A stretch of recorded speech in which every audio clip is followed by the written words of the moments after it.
આમળાનું fresh juice આ season સિવાય 12 માસ અને એ પણ માત્ર અડધી મિનિટમાં. નવાઈ લાગીને અત્યારે મળતા આમળાનું એકદમ ટેસ્ટી વળી થોડી નવી કુદરતી વસ્તુ ઉમેરી વધારે ગુણકારી અને ટેસ્ટી બનાવી એવી રીતે સ્ટોર કરશું જેથી વર્ષભર સાચવી શકાય અને પછી જ્યારે પણ આમળાના જ્યુસના ફાયદા મેળવવા હોય ને ત્યારે કોઈ પણ ઝંઝટ કર્યા વગર અડધી મિનિટમાં બની અને તૈયાર થઈ જાય. તો આજે આપણે આમળાનું જ્યુસ બનાવીને સ્ટોર કરવું છે ને તો તેના માટે નાના મોટા કોઈ પણ સાઈઝના આમળા હોય ને તો તે લઈશું. ફક્ત એ જોવાનું કે આ આમળા છે ને તે ક્યાંયથી કાળા કે સડેલા ના હોય. આવી રીતે ઝાડ ઉપર પડેલા ડાઘ હોય ને તો ચાલે. બસ 500 ગ્રામ આમળાને લઈ આ જ્યુસને વધારે ગુણકારી બનાવવા માટે અહીં મેં 25 ગ્રામ સાથે લીલી હળદર લીધી છે અને તેની સાથે જ 25 ગ્રામ આદુ લેવાનું જેથી આ જ્યુસ છે ને તે વધારે ગુણકારી બને. તેની સાથે મીઠો લીમડો એટલે કે કરી પત્તા પણ લીધા છે. 500 ગ્રામ આમળા સામે 2 દાંડી મીઠા લીમડાની લેવાની છે. હવે આમળાનું જ્યુસ બનાવી અને ડાયરેક્ટ તેનો ઉપયોગ કરવો છે ને માટે આમળાને સાફ કરવા માટે ચોખ્ખા પાણીની અંદર ઉમેરી દેવાના અને હાથ વડે એકદમ ઘસી અને સાફ કરી લેવાના છે જેથી તેની ઉપર ધૂળ કચરો કે માટી હોય ને તો તે નીકળી જાય. સાફ થયેલા આમળાને હવે એક ચાળણીમાં કાઢી લેવાના જેથી તેમાંથી વધારાનું પાણી છે ને તે પણ નીતરી જાય. એ પછી પાણીની અંદર લીધેલા આદુ અને હળદર છે ને તે પણ ઉમેરી દઈશું અને તેને પણ એકદમ ઘસી અને સાફ કરી લેવાના છે. અહીં મારે આ આદુ હળદર ચોખ્ખા માટી વગરના જ આવ્યા હતા માટે સાફ કરેલા આ આદુ હળદરને પાણીમાંથી હવે કાઢી અને આમળા સાથે રાખી દઈશું. એ જ રીતે મીઠા લીમડાની દાંડી છે ને તે પણ પાણીમાં ધોઈ અને સાફ કરી લઈશ. બસ બધું સાથે નીતરી જાય ને એ પછી અહીંયા આપણે જ્યુસ બનાવવું છે ને એટલા માટે આમળાને કેવા સમારવા એ જરૂરી નથી. તમને મનપસંદ નાના મોટા જેવા પણ આમળાના ટુકડા કરવા હોય ને એ રીતે એક એક આમળું લેતું જવાનું અને અનઇવન ટુકડા કરી અને કટ કરી લેવાના. અહીં જુઓ એક આમળાના ટુકડા બની અને તૈયાર થઈ ગયા છે. હવે સાથે સાથે હળદર પણ લેવાની. તેની પણ અહીં મેં છાલ નથી ઉખાડી કારણ કે આપણે તેને બરાબર સાફ તો કરી છે અને હળદરની છાલમાં અનેક ફાઈબર અને એન્ટીઓક્સિડન્ટ તત્વો હોય છે માટે બરાબર પાણીમાં સાફ કરેલી આ ચોખ્ખી થયેલી હળદરનું જ્યુસ બનાવવું છે ને ડાયરેક્ટ જ નાના મોટા ટુકડા કરી લેવાના છે. હવે અહીં એ જ રીતે આદુની પણ એકદમ કૂણી છાલ છે અને લીલું તાજું છે માટે તેની પણ છાલ અલગ ના કરતા ટુકડા કરી અને તૈયાર કરી લેવાના છે. જુઓ આદુના પણ ટુકડા થઈ અને રેડી થઈ ગયા છે. અહીં આ રીતે બધા લીધેલા 500 ગ્રામ આમળા આદુ અને હળદર મેં સમારી તૈયાર કરી લીધા. તો મીઠા લીમડાના પાન છે ને એ પણ સાથે ડાળીમાંથી અલગ કરી અને ઉમેરી દઈશું. હવે આપણે જ્યુસર જાર લઈશું અને તેમાં સમાઈને એટલા આમળા આદુ હળદરના ટુકડા લીમડાના પત્તા બધું સાથે ઉમેરી દેવાનું. અહીં હું પહેલા અડધો જાર ભરાઈને એટલા ટુકડા ઉમેરી દઈશ. એ પછી આ જ્યુસને વધારે સ્વાદિષ્ટ અને બાળકોને ભાવે ને તેવું બનાવવા માટે તેની અંદર અડધી ટીસ્પૂન સંચળ પાવડર ઉમેરી દઈશ. સાથે લગભગ પીસવા પૂરતું એટલે કે 1 કપ જેટલું પાણી ઉમેર્યું છે કારણ કે આમળાની અંદર ઓલરેડી રસ હોય જ છે. હવે જારનું ઢાંકણ ઢાંકી અને એકદમ સરસ સાવ પીસી લેવાનું છે અને બ્લેન્ડ કરી લેવાનું. એ પછી એક મોટા બાઉલ ઉપર મોટી ગળણી રાખી તેની ઉપર આછું મલમલનું કપડું રાખી દઈશું અને તેની અંદર આપણે બનાવેલું આદુ હળદર આમળા લીમડાનું પીસેલું મિશ્રણ છે ને તે ઉમેરી દેવાનું.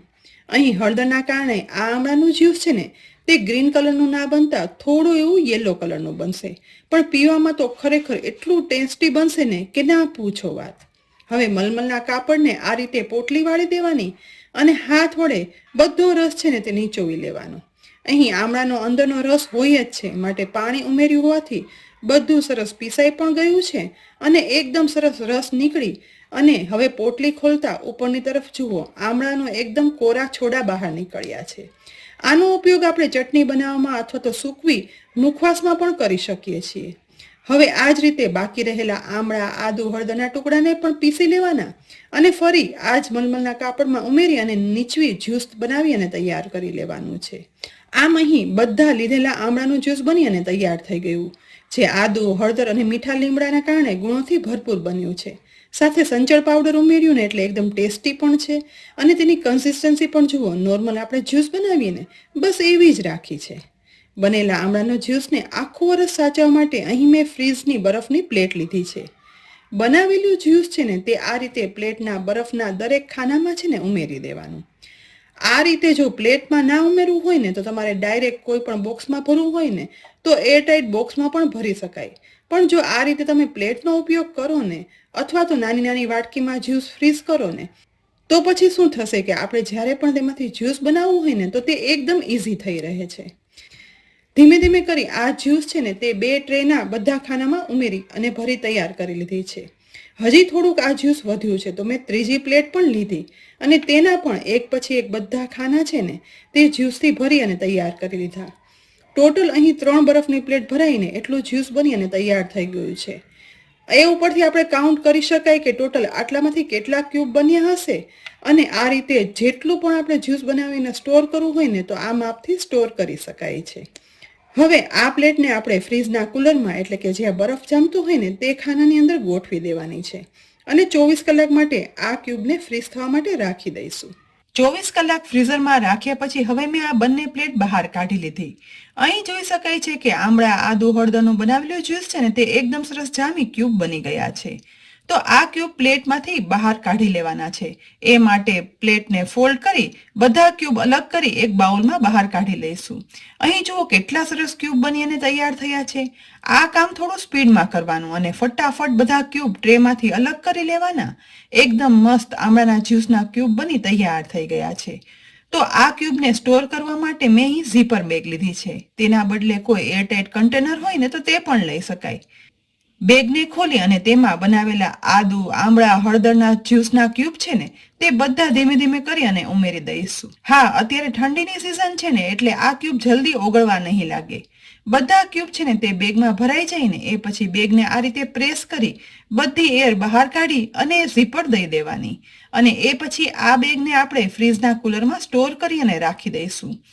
આવી રીતે આ ક્યુબ બનાવી 1 વર્ષ સુધી સ્ટોર કરી શકાય છે.